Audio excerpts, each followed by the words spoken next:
ফুটবলের সব খবরাখবর সবার আগে পেতে এখনই সাবস্ক্রাইব করুন এবং বেল বাটনে প্রেস করুন।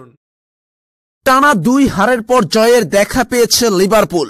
মোহাম্মদ সালার গোলে ইংলিশ প্রিমিয়ার লিগে ব্রাইটন অ্যান্ড হোভ অ্যালবিয়নকে হারিয়েছে ক্লপের দল। প্রতিপক্ষের মাঠে 1-0 গোলের জয় পেয়েছে তারা।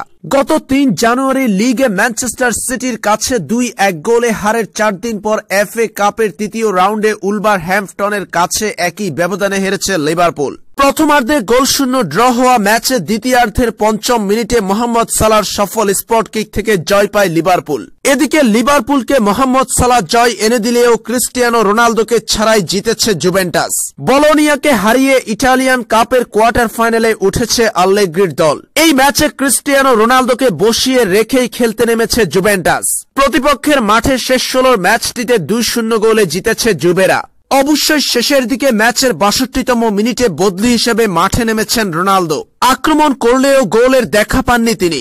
ইটালিয়ান ফুটবলের দ্বিতীয় সেরা এই প্রতিযোগিতায় ম্যাচের 9তম মিনিটের সময় ইটালিয়ান ফরওয়ার্ড ফেদারিকো বার্নাদোস্কির গোলে এগিয়ে যায় জুভেন্টাস। এরপর দ্বিতীয়ার্ধের 4র্থতম মিনিটে ম্যাচে ব্যবধান দ্বিগুণ করেন মোইজেকেন। এই 2 গোলেই জিতেছে জুভেন্টাস। ক্রিস্টিয়ানো রোনালদোকে শুরুর একাদশে মাঠের বাহিরে রেখেও জয় পেয়েছে তারা। অন্যদিকে মোহাম্মদ সালার গোলে কাঙ্ক্ষিত জয়ের দেখা পেয়েছে লিভারপুল।